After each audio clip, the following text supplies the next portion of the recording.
if I'm not mistaken, of modeling Freeport 7 cinematic. Let me actually just double check that. Yeah, indeed, it's part 14. I skipped a week. I digress. I mean, unexpectedly, I got some freelance on my hands, so I had to deal with that. Because of that, I couldn't model pretty much nothing in the time that I was... Oh, slow down here. YouTube popped in accidentally.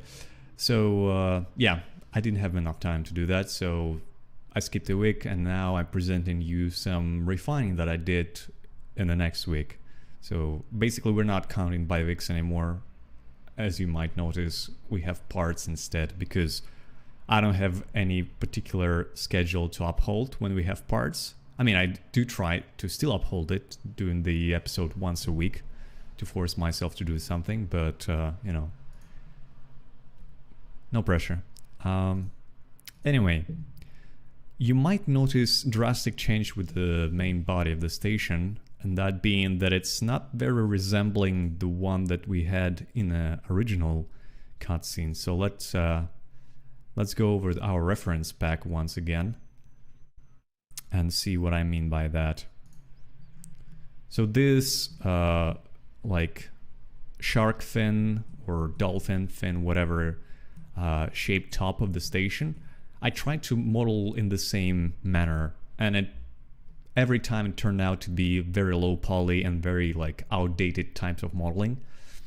So I switched to do a silhouette design. So I just line up a whole bunch of the silhouettes of the station and start to just painting stuff and see what I can come up with that look interesting to the eye. And that's what I got, basically. Actually, at some point I just dropped out the silhouette of the naval ship in there and just added some stuff on the sides, and that's what I really liked. I mean, it looks interesting. If I see this particular silhouette, it's kind of entertaining to the eye. It's not looking so simplistic as this one. That's what I didn't like. And a couple of the modelers that I know agreed with me that this silhouette looks much more, well, modern in terms of design rather than this one. Are you a motion designer?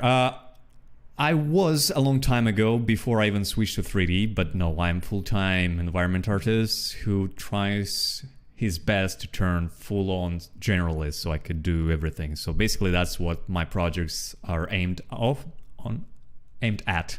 I do apologize. So I try to actually come up with all the techniques that will help me, oops, that's not the one, help me model and render and then do destruction, effects, simulations. So anyway, let's actually let me address the chat real quick. The back of the station looks like Starship Battlecruiser from Star Wars. Well, yeah, I mean, it was probably initially designed after the Star Wars Destroyer, because the game was released in 2003, but it was in production for 4 years, and we remember that the actually first Star Wars movie was back in the middle 80s, I think, 84, something like that, 86 maybe. So obviously the design was inspired by those. But so that's why I'm basically following the classic outline, but the top part I decided to change nevertheless. I want to do 3D motion graphics. I'm learning Cinema 4D and Houdini. Well, on Gitan, I hope I pronounced your nickname correctly. Those are the softwares you should be studying. I mean, to be honest, you can fully switch to Houdini rather than spend time on Cinema 4D, because I'm pretty sure in the long term you will be able to tackle more complex tasks in that. Cinema 4D is nice and cool, plus it's have this redshift, like kind of, oops, well, we have a little earthquake right there. Now it has the whole package basically, and I think Maxon now tries to go with several subscription plans that could be more affordable rather than before. So, I mean, it depends. Cinema 4D is very user-friendly, but if you just take time to go through, maybe it's kind of seems that it'll look like a slow process of studying Houdini. Trust me, you will be much better off. Any advice learning Houdini? Yeah, just do it. Like Shia LaBeouf said, do it. Don't let your dreams be dreams, man. Yesterday you said tomorrow, so just do it. Make your dreams come true, man. Do it. What do you think about Blender, and do studios use it? Some studios, yeah, not for the full production though, at least not yet. They, as far as I know, studios like, for example, CD Projekt Red, maybe Framestore, if we talk about VFX studios, use them mostly for concept art. So concept art is a much more easily tackle the task when they don't need to create super complex models, but they need something to be able to help them to model quick, to block things out, maybe add some light render, and then just paint on top. So Blender is, I mean, it's pretty powerful in terms of anything at this point, but still it's not very integratable in the production pipeline. So if you want to learn Blender, you'll be pretty good at being an independent freelancer maybe, but as of now they don't use it in a full production cycle. Okay, anyway, I will be still answering your questions if you had any, but I need to go through this, right? So this is a report after all. Okay, so the top part of the station, as I said, it was really complicated in terms of designing it manually. I'm not a hard surface modeler. It was very challenging to me to come up with the shape that would be fascinating for people to look at. So I did what I do most in that situation. So let me show you what exactly I did in this particular thing. I mean, you can already tell that outline is not very complex, but it does have fancy details and it's not very symmetrical, which kind of promotes the interest for the eye. So if we go there and actually look at what's been done, let me go at the beginning. So this is this very simple setup for the base. So let me show you what I did for the actual outline. I took a box, I transformed it a bit, I took another box, I remeshed it, I scattered some points on it randomly, and then I just stamped randomly the geometry. Well, I mean, we can go to the scatter seed just to make sure I remember it. So 2.7. But basically, I was just cycling through the options that I can, get in search of the outline that I would prefer. Which is a very nice thing when you need to block something really fast. It's so easy to cycle through any options that would. If you design a futuristic gun, for example, I'm not really sure what segments should go with. I mean, we have total count of 10. I could have gone with like 20 and just keep cycling through it until I find something that I like more or less, and then just manually adjust the rest. So let's put it back to what it was before. I think it was like this, I hope at least. That doesn't actually resemble it that much. Maybe it was a 15. Yeah, that's what I should have just copied the note before I'd done any changes, but let me quickly cycle through it.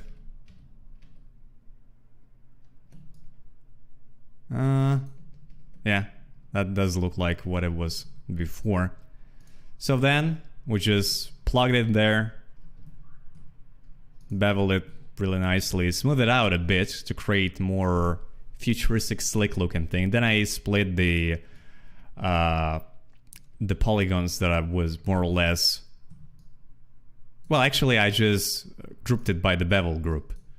So I separated the edges because I don't need them, the very small details, and I left the actual the rest of the polygons. And then I used my asset that I created for creating subdivision procedurally, and just populated some of them with the procedural extrusions. And there you go. I mean, now you have the basically the top part of the station.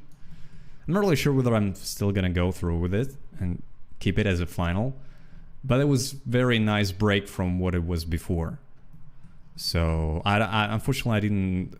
Well, I kind of technically can launch the previous versions in a separate instance of Houdini, but I don't want to. But overall, it looks more interesting to me.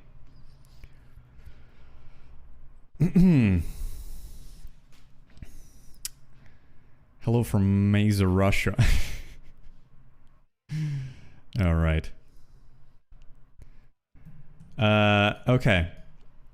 So yeah, actually addressed the bottom part as well, because it was very simplistic and still sometimes it could look a bit flat in terms of, well, technically the polygons still flat in some areas, but when you look at the render, you do have many details that stick out nicely, and you can tell that it's a big scale, it's a very complex thing. Even though I have no idea what this module is, I can assume maybe it's, you know, communication relay of some sort or something like that, but it doesn't matter. I mean, nobody would question the design of the space station as long as it looks cool and doesn't break too much, you know, common laws of physics that probably would suspect. I mean, like these ones. I left the domes that it, well, because they were in the initial design, and this is the part of the features that make the station recognizable for people who play the game. But from the logic point of view, I'm not really sure whether that will work if you just keep planting the trees in a circular dome that doesn't have any zero-G support, for that matter. So I'm not really sure. I'm not a botanist. I have no idea how the proper trees will develop in a zero-G condition. But this is something we left in so that we could make sure we left some of the recognizable features once more. I mean, I keep adding some satellite dishes, antennas. So I think the one big issue that I still have with the overall design, and that's why we're gonna refine it even further, is this flat part. So it doesn't have anything yet here. I used the same asset for procedural subdivision, but we need to populate with some more details. One more time, I would like to show the, not really sure whether it's here or not. Let's me try to open up my favorite reference guy, Ansel Xiao, with the his models of starships from the Star Wars universe. So yeah, I mean, you can still, it's not agreeable per se, but it does have some recognizable features from that particular way of populating the model with smaller details. Maybe this is not the right angle, but let me, well, this side is okay. So you can clearly say that, hey, there are some turrets in there, maybe some shield batteries, something like that. Can we open it in a separate window, I wonder? Yeah, let's, well, yeah, this is nice. I mean, up close, you can see that it's very simple.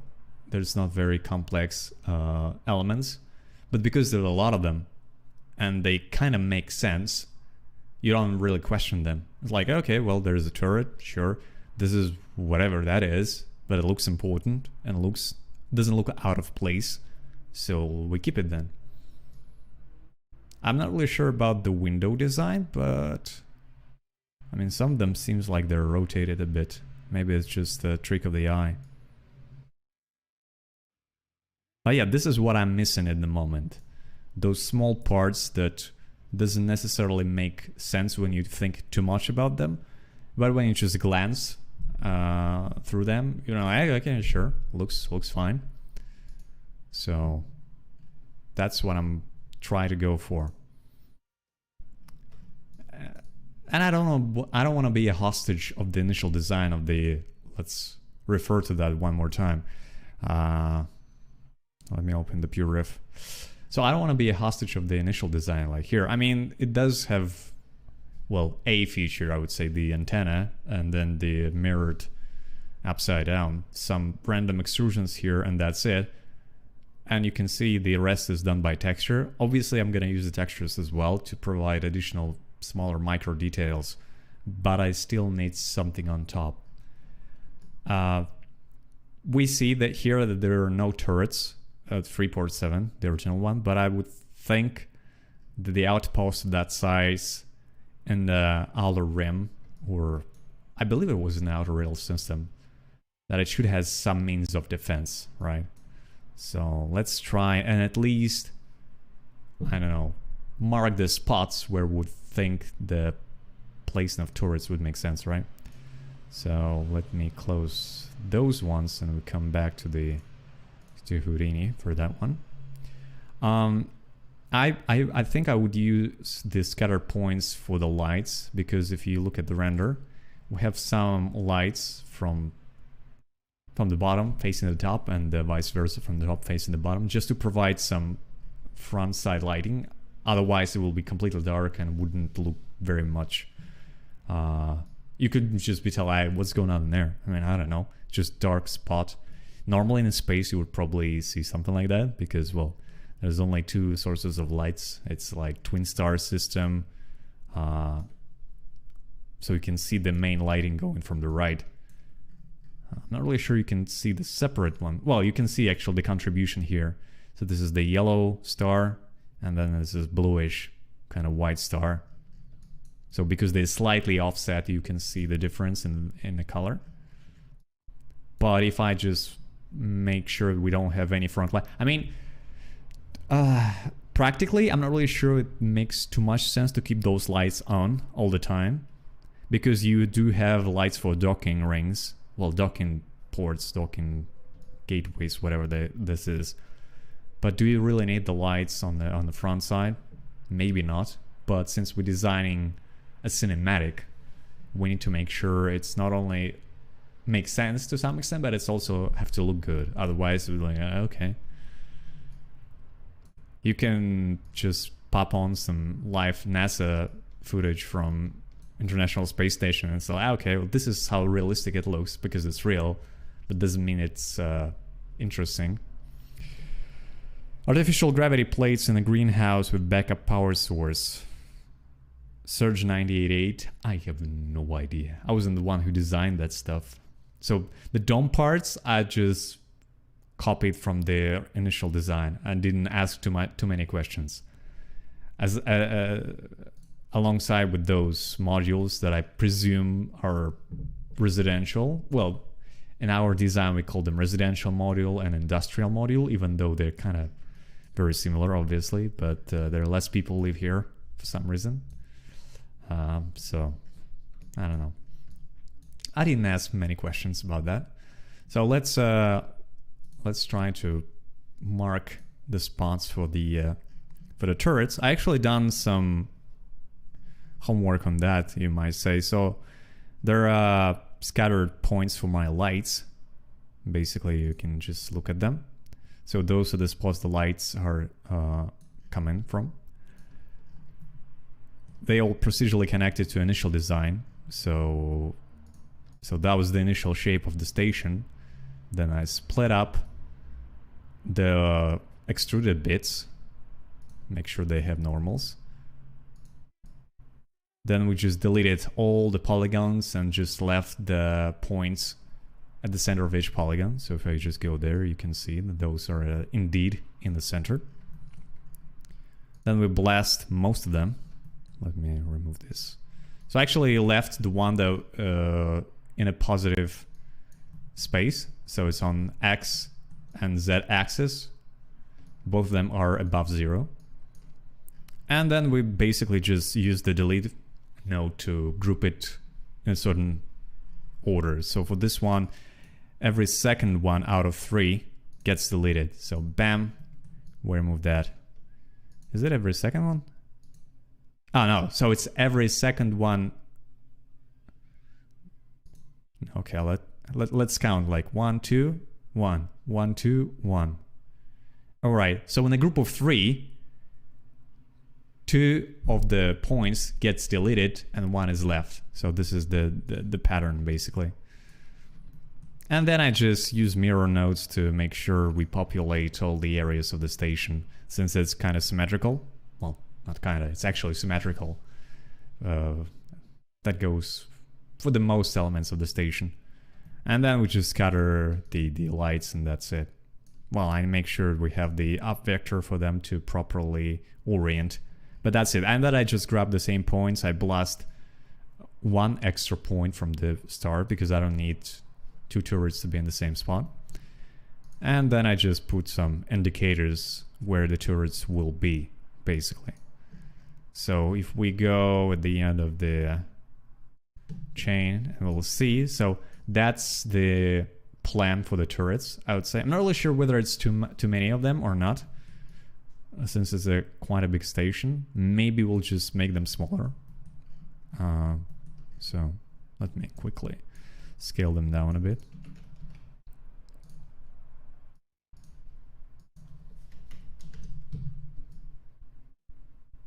Yeah, I mean, that looks okay. We can grab the design of those turrets, well, from anywhere actually. I don't remember the turrets from the actual game, how they look like. Because for the most part, they were, well, either mounted on the spaceships or mounted on the special platforms. That was actually, I think, called weapon platforms that look like parts of the electrical line support and just flipped, well, mirrored basically at the x-axis. So they have like this V-shaped carcass, and then they just have turrets mounted on top. So clearly that doesn't work for our case. So I would say we need the turrets that mounted on the station. And for them to be protected from all sides, I would say they have to be, well, at least 80 degree on, well, that will be x-axis basically from 0 to 90. So they can just fire from horizontal position to top vertical. And then we'll put them on a platform that rotates. So that should cover most of the range that they potentially would require to, you know, fire at any particular threat. Although this particular station will also have a couple of defender fighter jets, well, space jets. So overall, the defense system should be enough. But that's the thing. I mean, I can... The beauty of that, I can design the turrets at the same time without worrying whether and how many of them I'll be putting. Because later I can just dynamically plug into this, well, instead of merge node of those two simple geos, I can just plug in some complex geometry and it will scatter in the same manner. Since for the... well, maybe I'll be using it or not. The only problem with the current setup that I have is that any transform for the turret will result in all the turrets being transformed. So, meaning if I take this one and I decided, hey, I want to rotate this one. So all turrets are going to be rotating. And if we need the, for cinematic purposes, if we need some of the shot to have one turret rotating and tracking some target, for example, then I will have either just for that shot to create a separate instance of that turret to, you know, make things easier, or to find a way to copy those, but still make sure only one of them is affected by the transform. So clearly I wouldn't be able to use transform from here. So probably what I would do normally, maybe, so this is the objects that we have. They're separate. So let me try to... Alright. Where's the group thing? Yeah. So normally I would probably make sure that every copy of this geo has a certain group name. So then later I can refer just for that group and use the transform for that. A bit more complicated than it could be probably, but first thing first, we need to design and model the turrets and then worry about how will we be able to rotate it. I mean, clearly I will leave a couple of transforms just for that. That's what I did for the docking door, for example. I even created a separate subnode and put it on top. So if we go, let me show you how it works. So if we go in a overall main scene, well, actually, we can just zoom in quickly. So I create additional tab for just for the door, to later to animate. So because in one of the shots, it's gonna be okay. Now we have some troubleshooting to do. And I know exactly why this happened again. So the problem is, because of this whole procedural structure, it does have wrong links, basically. It's not absolute. So here, I need to change the transforms, basically, because the class generates automatically. I need to make sure I'm using the right class for that transform. So both of them are class 2, class 3. So for this particular one, okay.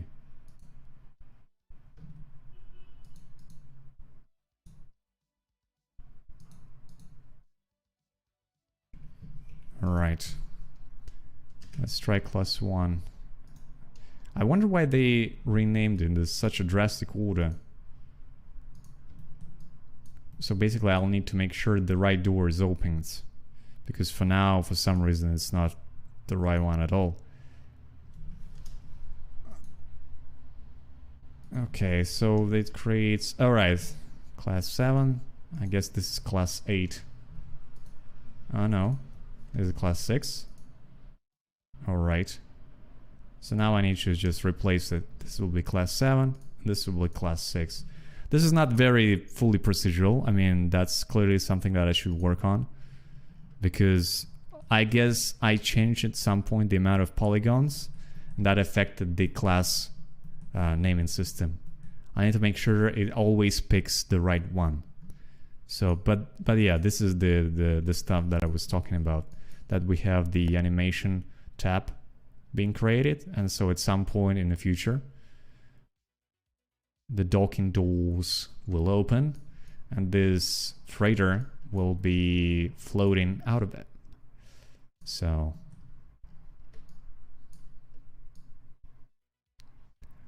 for the future objects that I might create that potentially could animate, like turrets, for example, I will put them in the same tab and make sure I just promote the parameters so that I can use it later for any purpose, because it's much more easy to do rather than every time go into the subnetwork and look for the transform node that you need to tackle in order to transform something that you want to animate. Anyway, yeah. So do you have any questions whatsoever? I'm not quite sure, but yeah. Normally, I don't do the whole modeling on live because it takes a lot of time. Most of this stuff is R&D, as you might tell from what I've shown you so far. So I just prefer to explain something, suggest something, help you out, and then do the most of the work outside of the live stream, because it's much more easy to do. Oh, it's actually getting quite dark. Oh my goodness me. Allow me to open the curtains for a while.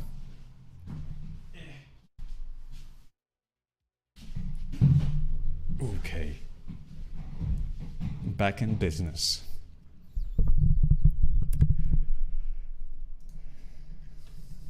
Let me quickly go outside for now.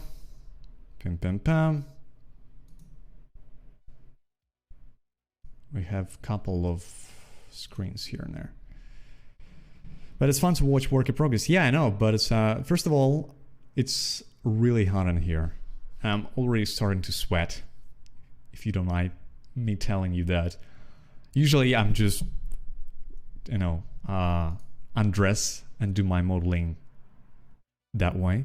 It doesn't help me very much, but it's at least more comfortable. Actually I can try popping the fan. Although it's unplugged, so I have to plug it in. Ugh. I don't want to bother with that.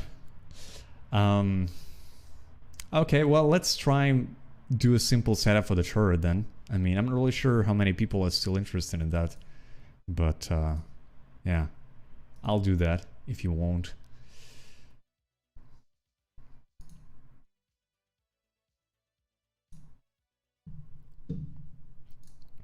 Let me find this. Okay. Actually, I need to first let's go back to that guy. Oop. That's not the reference I'm looking for. And find something that has turrets on and they look awesome for us to vaguely refer to. Let's put it that way. So this one has it. Actually, most of them do. And this is very complex setup for a turret. As well as this one. Those ones are okay. Yeah, this one is too much. Okay, so let's see.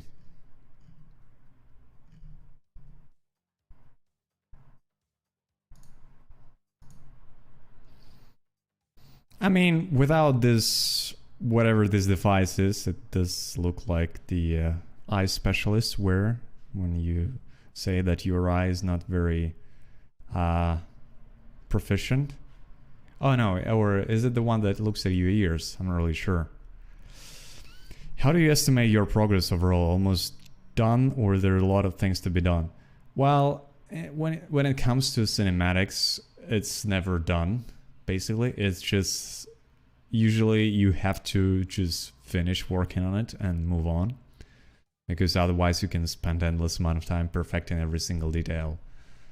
Since your skill usually develop with yourself, so when it gets to the point when it kind of looks okay already for most people, who say, well, actually I can do even better now, and you can just still perfect that. And I'm not really sure I showed you before, but the progress for the StarCraft cinematic that I've done was for me enormous, because I was starting with the model of the probe that looks super bad. I mean, if I show that to you, you will be like, is that guy really an environment artist?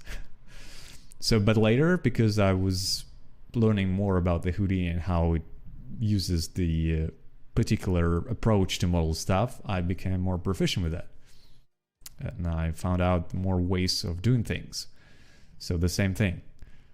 But for now, we still need to, well, first of all, finish refining the main station, then refine the freighter, which would be much easier task because most of the elements are already okay. I would say we can get away with the just proper texturing. Then refine the fighter, the defender type spacecraft. I think it will be pretty much the same as the freighter, not much work to be done on that, but still it has to be done. The biggest issue would be the cockpit, because we would need to design it first and then to model all the knobs and toggles and buttons, and they have to be illuminated at some point and maybe even animated, so that will be a bit of a challenge. And then the biggest one would be probably doing the retopology and try to design a simulation of explosion of that whole station. I think I will try to cheat a bit, and I will create 2 separate models. One for destruction purposes, and one would be the main one that we'll see in the major part of the cinematic. And later, when the explosion comes to pass, it's gonna be just the big flash. And then after the flash, the whole bunch of particles and things flying around. So I'm not really sure I'm ready for a proper full-scale explosion just yet. Want to be kind of famous? Not really, no. I'm pretty much okay. So thank you very much, bot with the name of Pure Lenovo. Anyway, so this is the turret that we're looking at right now. I would say okay. I mean, we can imagine that they go like pew, pew, pew, pew. So symmetrically, oops, top part rails back, then the bottom part rails back, and you can see that it kind of rotates horizontally. So on the y-axis, right, that, and then just up and down on the x-axis. So those ones are not bad. Let's take a look at those ones.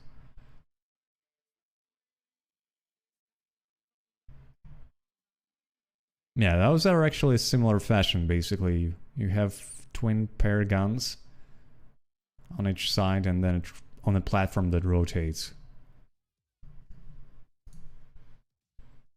So let's kind of put as a default one this one, so we can refer to that a bit. I actually will copy that one and put in our reference back, just so that we can refer to it later. Hopefully it will be enough. Okay, so now let's jump in here. I'll make some space here. So we'll start with a cube.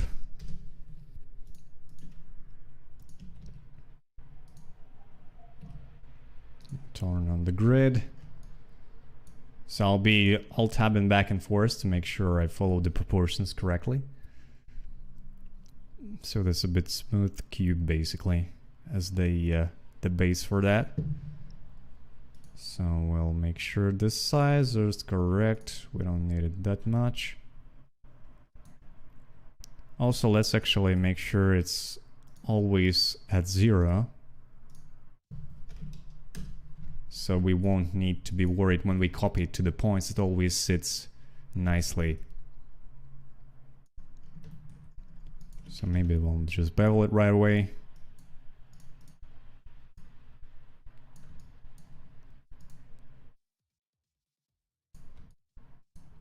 Maybe even with the more divisions a bit.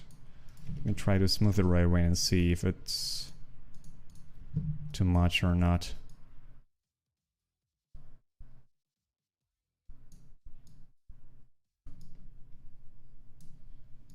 And we can bevel it again.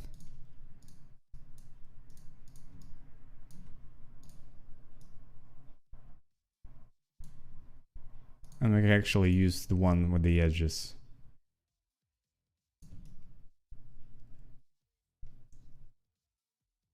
Okay, so now I select the ones that are in front. Use the normals. So we now need to make sure it's like this. Let's be called group 19. It doesn't matter at this point. And then we'll just use the extrude to inset it a bit. Make sure it's group 19. I'll use the nice number. Make sure we output the front group. And then we'll extrude it one more time. Use the front group. Make sure we do it like this. Okay, so let's refer to... Oh, actually you didn't see any of that. Wow, okay. I do apologize for that. I just tried to repeat the shape that we see here. So it's more or less... It's actually even thinner, so I need to make sure we don't have a very thick thing right here. So maybe increase the inset a bit.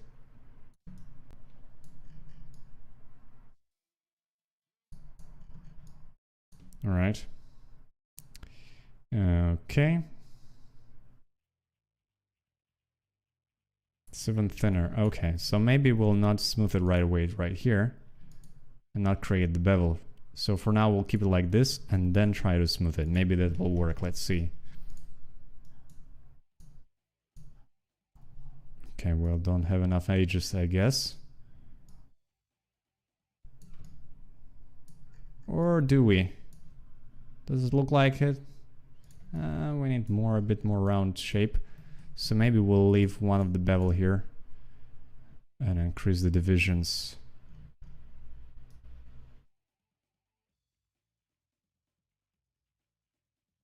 Okay, let's see why it starts to break a bit.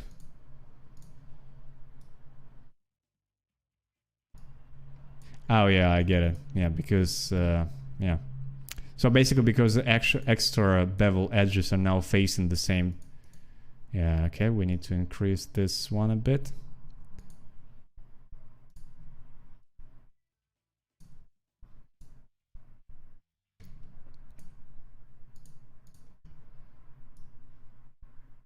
Yeah, maybe we don't need to smooth this out at this point because it breaks the geo.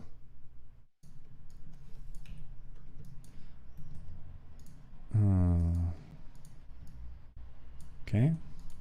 What if we subdivide it a bit? Will that help? Ooh, okay.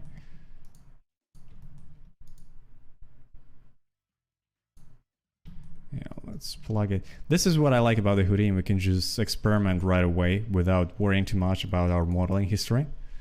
So we'll probably put it after the bevel. So put it like this.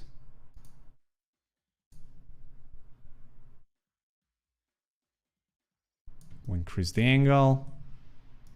Use the inset, bump. Yeah, that's more like what we see in the reference. Maybe not without this kind of bending weird stuff. What if we don't even go with a inset? We'll just extrude it right away.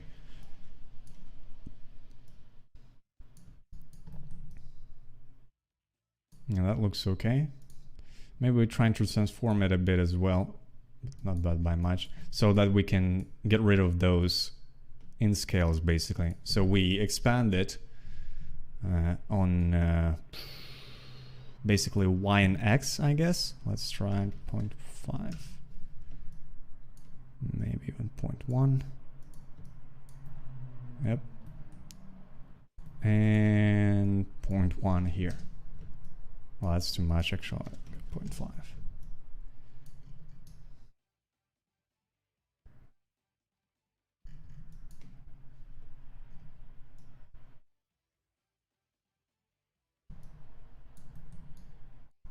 I'm really a fan of this very sharp edge actually. I mean, normally if you do a conventional modeling, you will just select it and then bevel it or smooth it out. I wonder if I can just output the edge of front boundary group. Will that be this one? Let me try.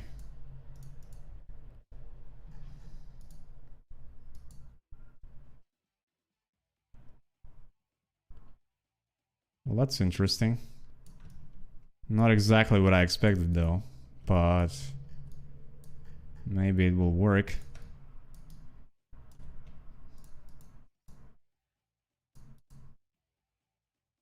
So it did create fancy shape in there. What if we increase the divisions as well, just to make sure we don't have any super sharp ones. All right.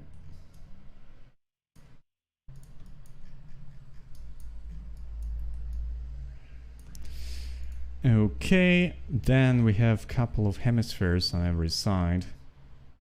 So, well, I start probably with a tube. So that, once again, those are basic shapes that we'll be using later on. So that's too much. We go polygon, end caps, sure. Let's go 32 right away. Height 0.5. And radius scale, let's go 0.25. Maybe like this as well. Then we rotate 90 degrees, not this way. Okay. Maybe even 0.1. Okay. Then I put a transform in here. Put a mirror. So we need a mirror for z-axis. So like this, I guess. And let's try splitting those two.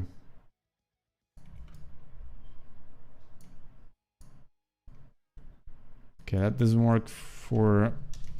Okay, for some reason it's... Oh, now I see. All right, so this is just the direction of the... okay.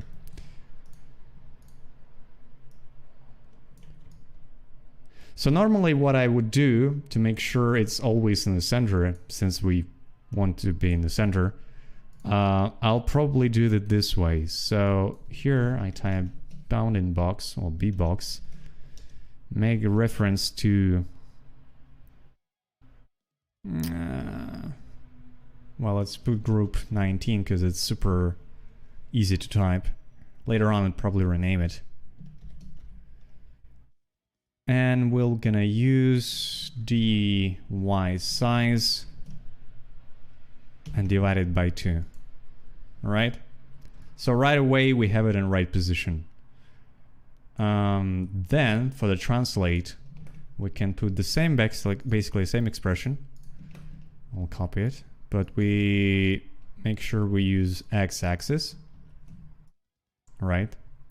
So now if I decide to change the proportions of my box, let's just say like this, you can see that it's always sticks to the sides. And that's really nice. I mean, I don't like spending time to manually move all the elements there. So that's why I prefer Houdini for those types of things. Okay, so what's next? Well, actually we're gonna scale down those tubes just a bit more. Like, well, that's too much. Leave it like this. Maybe bevel it just a bit.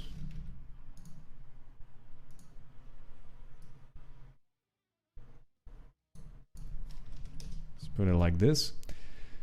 Then we have to extrude. I guess it's gonna be... I'm not really sure whether we need hemispheres for that or not. Well, I mean, we can use hemispheres. I'm not really sure... Well, I need to see another angle, actually. Whether we see it or not. That's the question.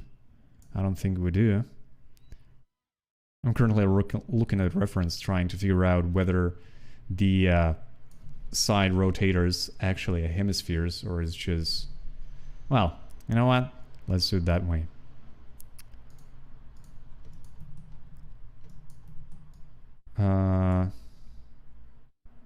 I'll just do another transform here. Put another merge. This one will make sure it's, well, 40% smaller. Put it here and just put it back.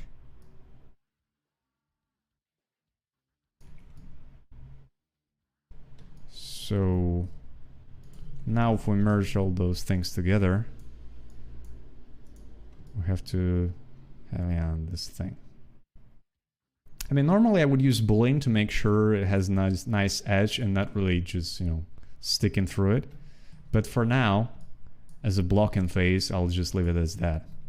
Maybe 40% was too much. Let's say 5. And maybe we'll just make half as much. Like that.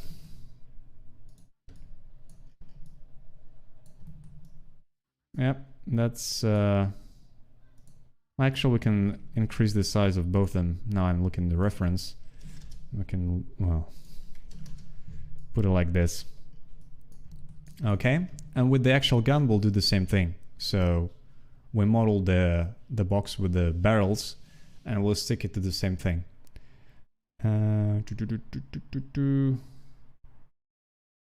Yeah. So that should be another branch, I guess. So we'll just move it along.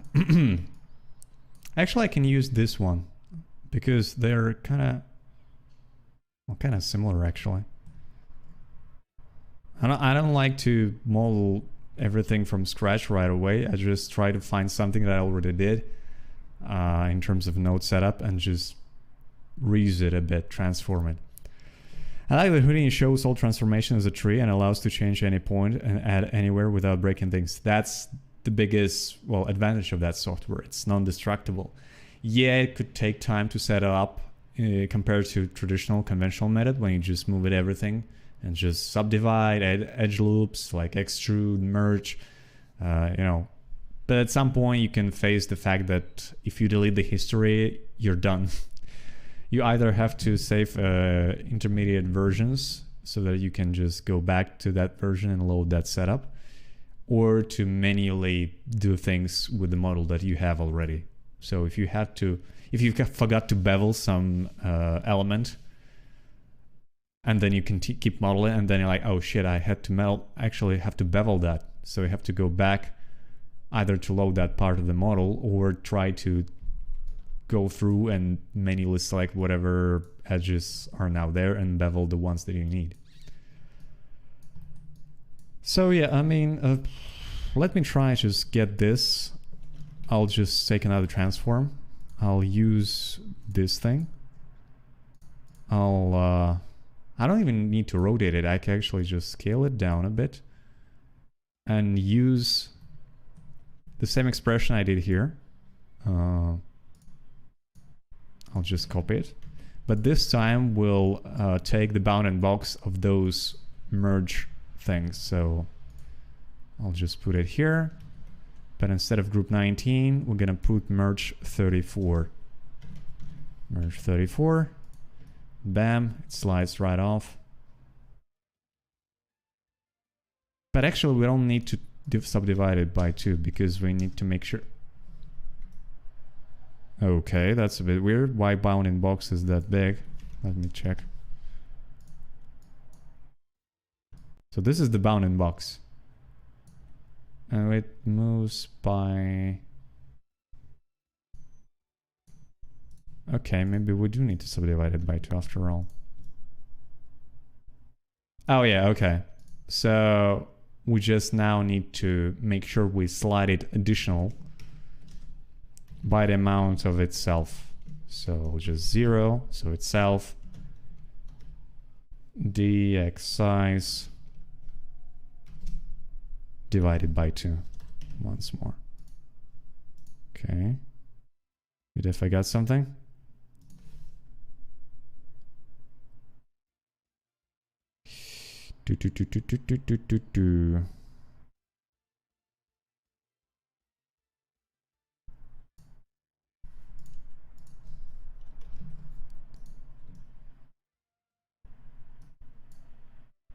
Huh. Fascinating.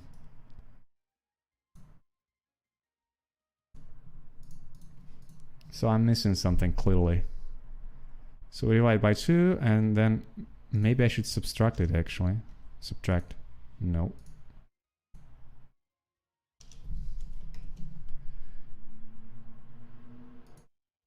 I'm just curious why this bounding box is so big.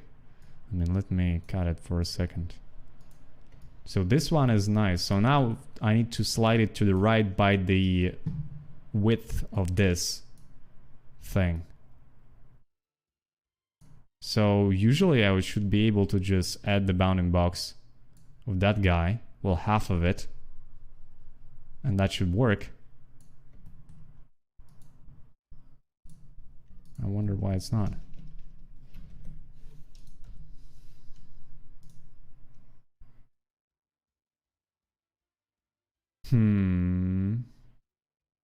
Maybe we need to use this one.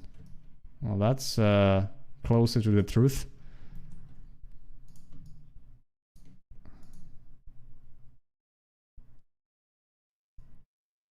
But I'll just try to subdivide it by 4 and see what happens.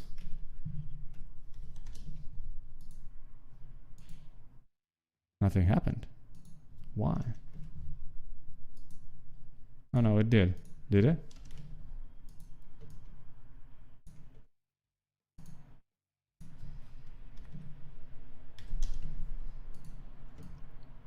Okay, well, that's more or less okay. And now we need to put it in the center. So this one we can just copy from that.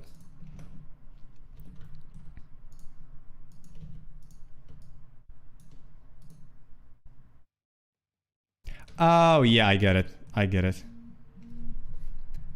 You know what was the issue? Because this box, compared to, for example, those rings, have a center not at 0. It's actually lifted up. So we had to first make sure... Well, we'll just add additional transform here. And make sure it moves to centroid. Oh, no. That was correct, yeah. So now it should be okay. come on, what's going on? Somebody really want to chat with me, but I'm busy. Right, okay, maybe, well, we'll create additional, or we can just extrude it a bit more. Create additional merge, because we cannot now plug this thing in this merge because it refers to it, so we'll just put it like this. Okay, I mean, this, not really sure if you will be able to notice the sim between them. So, right, and we'll just take a tube.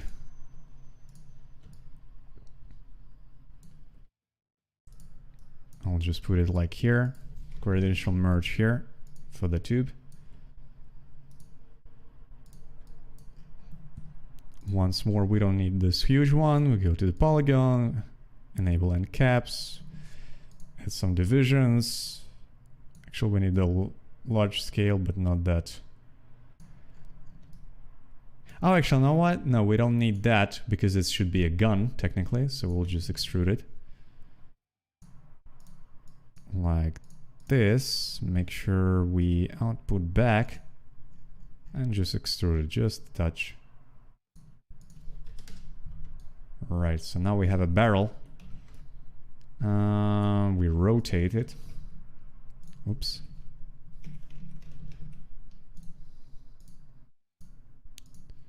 So we need to rotate it X, right? So like this. Bam. And so basically, to make sure it's always sticking this one, once again, we're going to use bounding box to make sure it sticks right to what we need. Well, maybe just a touch. So for this one, what are we going to do? So we need to translate it on the Z-axis, right? So we go bounding box. Then we have to use transform 37, which is not very easy to spell, but it usually helps us to. So transform, misspelled it, transform 37, right? And we use the Z size, we divide it by 2.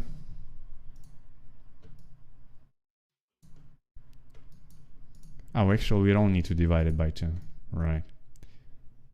So once again, we have this thing in there.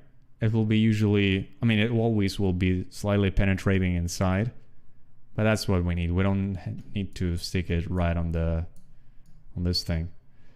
So now we just can lift it up just a touch, or use a bounding box one again, because we know for sure that we're gonna have 2 barrels. So let me just copy this thing. Subtracted by dy size. Well, clearly that's too much. Actually, we'll divide it by 4 for this one. Right, then we can use copy, transform. We create 2 copies and translate it, well, probably by the same bounding box. Divided by 4 as well. Negative space. I mean, we can make 3 barrel turrets, but it doesn't look very nice.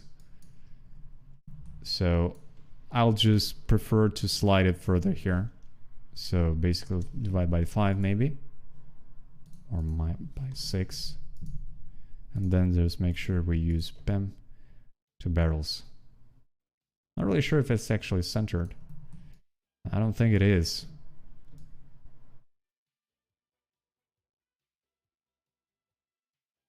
So maybe instead we're gonna use it this way. So I'm gonna use copy first.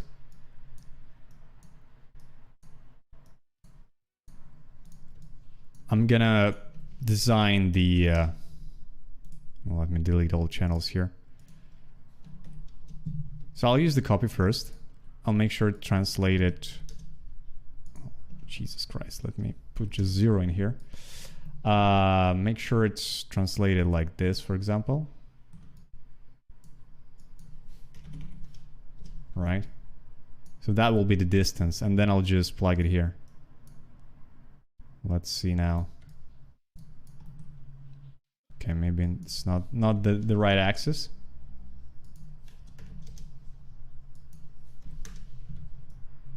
Okay, and here in transform, let me make sure we just put it by 4. So we just plug it by center. Okay, no, the same one.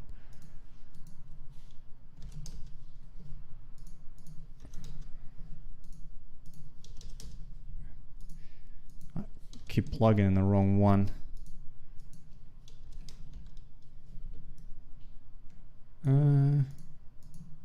Okay. Bounding box of this, size Y, subdivided by 6.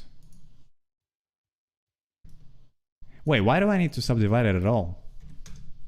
It should be at 0 like this. I'll just make sure I have transform here and move it to origin. Like that. I mean, granted, if I made any adjustments to the number of barrels, it wouldn't work. So for example, I wanted to make it 3. I have to reheat move to center origin. It's not very comfortable, to be honest. So I will have to come up with the more elegant solution to that problem. It's just that is the part of the R&D process I was talking about in the beginning. So put it like this. Yeah, let's probably slide it a bit further. Once again with the centroid.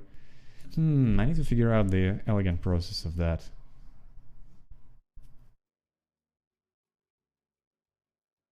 Oh, I actually do. I mean, for this, but at least for this instance, I can do it. So actually, forget about that. We use this one. I don't think we need to use this one.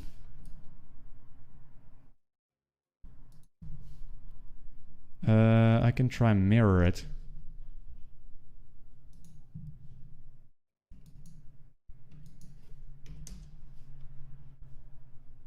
And now use transform.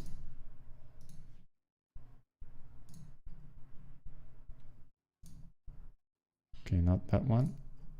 All right, so it's here. Right. So now, as you can see, it's always symmetrical from the center, right? So it's okay. And now what I can add here again is another tube. I can just transform it to make sure we have a nice thing and merge it back here. Actually, so actually, let's create a copy of this tube. I don't want to bother that too much. So we'll just increase the radius, reduce it. Actually create end caps for that one. And for that one, we actually transform it. I'll change my mind. I'll put it here, here. Cut this connection. And this one I need exactly at the how do you say, at the bottom of the barrel. So so it's Z-axis, go here, plug out Z1. Oh, right. Yeah, because for this one it's, yeah, sorry. Because we actually didn't rotate it yet in the tree. I need to make sure we do it correctly. So this position that we'll look at is actually already rotated, but before the merge, they were vertically, right? So,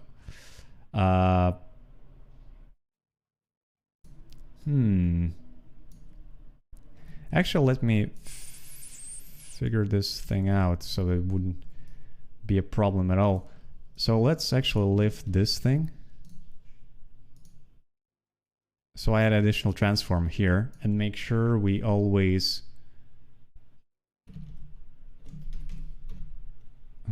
so now the dy size subdivide by 2.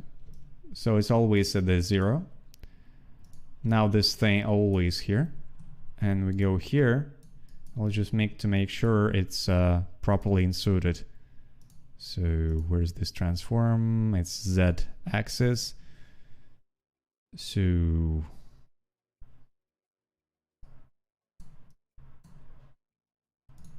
should we subdivide it by 2? Would that be enough? Yep. Okay. Right where it should be. And now we can easily, you know, change the length of the gun.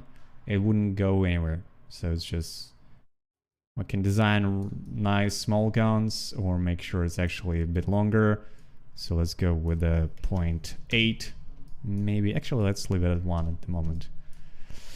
And go here, go down additional thing. Make sure we merge it. Can we merge it here? Yep. So now we have it here. But wait, there's more. We can drop additional mirror. Bam. And now we have 2-gun system. I mean, this is the basic stuff that I usually go through.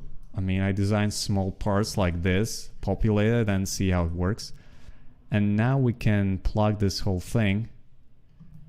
I mean, I used it here for now.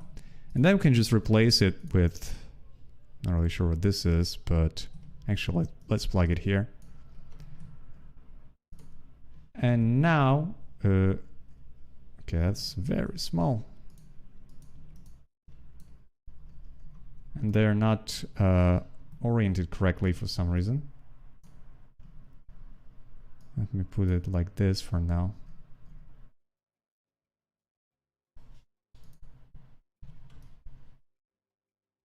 Yeah, they're facing the wrong way. So basically we'll have to make sure the up vector is this. So, pum. I just need to copy this attribute here before we copy to points. And this should fix.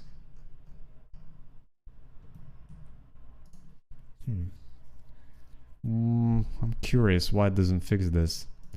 So we had the attribute up for them, which is basically the direction where the up is, so to speak. Let me double check the model here.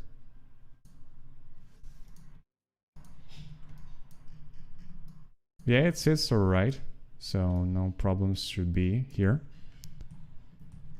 Let's see why it copies that weird way.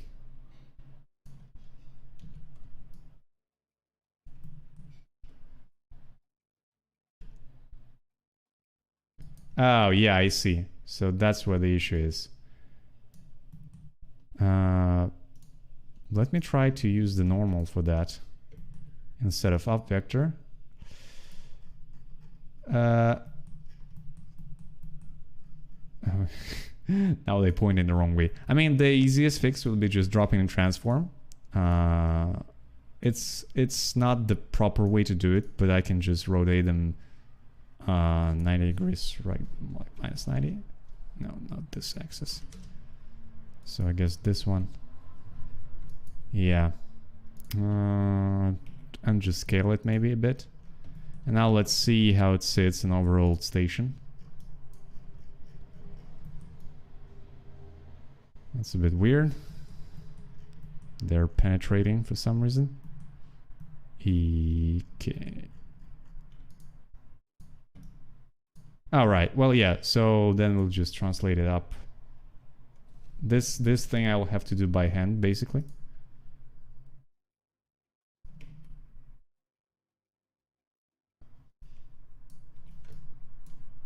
Maybe scale it even more. But yeah, now we'll have at the end of the setup. Oh yeah, we have additional transform there, so no worries. I didn't need to that translation part. Bam. Okay. So now we don't have the rotating platform yet, but you get the idea. Basically, you can just proceed further with modeling the turrets and then just scatter them on top of the station and we'll have the nice design. I mean, I can try adding them right away. Just grab this bit here for now and plug it in here. And there we have it. I mean, let me just at least make sure they're not hanging in the air. Probably just make it 4.5. Yeah. Well, they don't have a platform yet, but you know, at least it's something, so we can just try zoom in a bit on them. Try to do a quick render.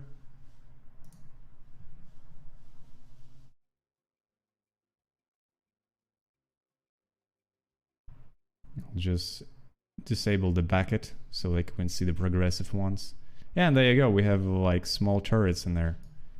Well, dummy turrets for now, but I'll, after the stream ends next week, continue to refine further details. So I had proper turrets in there, continue to model the exterior, and so on and so forth. So as you can see, it's already working out nicely.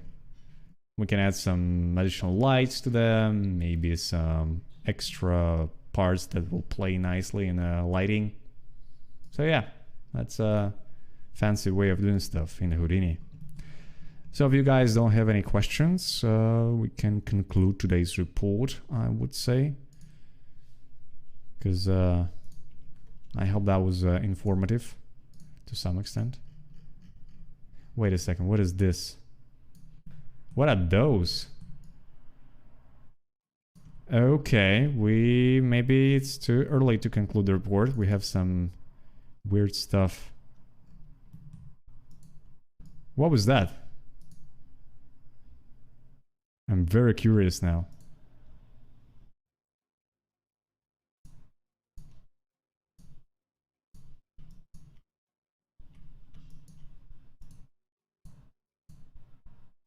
Why do you have two stations?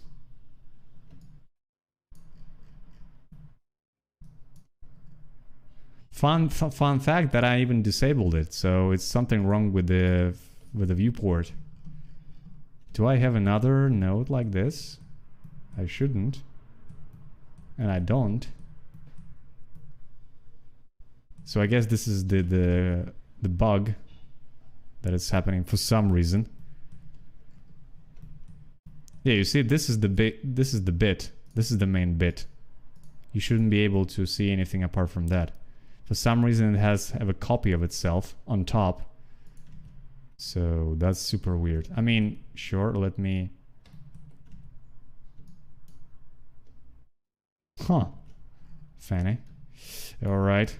Let me just disable the ones that I clearly don't need. Right, so now I only left the main station. Yeah, you see? It's ridiculous.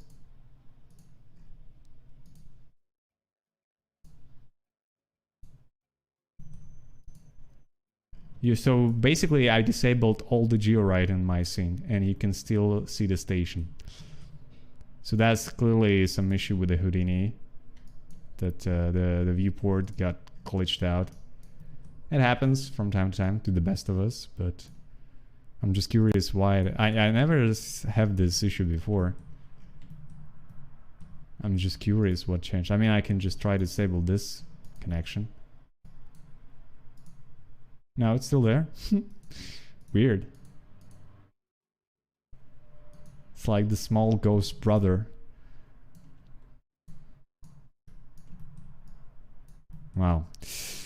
Well, I guess I'll have something to think about outside of the stream. I mean, we have very dark environment now. Jesus Christ. I even didn't notice the time went by that fast. Anyway, guys, that's it, I guess, for me. The report is pretty much done at this point. We're gonna go and finish it. I'm gonna upload it on YouTube. And meanwhile, after the stream, figure out what the hell is going on with the Houdini viewport. So I will try to do another live next week. Not really sure, because we might have to fly to Canada next weekend. Probably, not really sure, but we'll see. But anyway, you can always check out the recording on YouTube, so that's always a good thing to do. Yeah, we don't have many people today, but it's no matter. We'll still continue to grow professionally, I would say. And that's what's important. So there you go. Thank you guys for tuning in to see how I'm doing. And let's hope the progress won't stop here and we'll continue to grow professionally. Okay, that's it. Serge is out. Cheers. Have a nice week.